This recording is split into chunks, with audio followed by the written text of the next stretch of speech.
As data moves down the layers of the OSI model, or the TCP/IP model for that matter, the data stream gets chunked up into smaller and smaller groups. We call that segmentation, and it looks like this.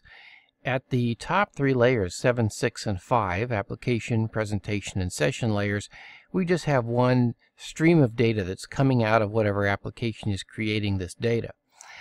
And then as we get down to the transport layer, we begin to chunk it up into these little chunks, which we call segments.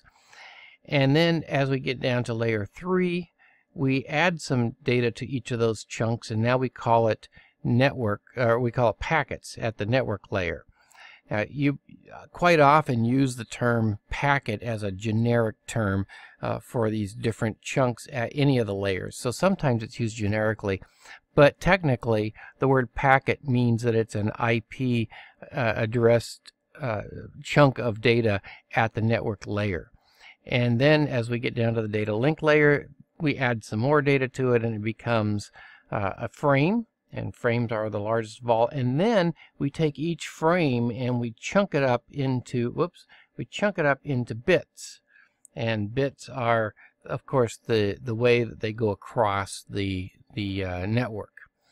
So this is the way it looks in kind of an overall view. Application layer, the PDU, or the protocol data unit, is data.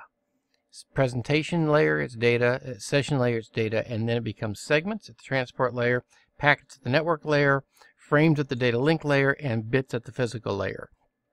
So these are the generic protocol data units that occur at each of the 7 layers of the OSI model.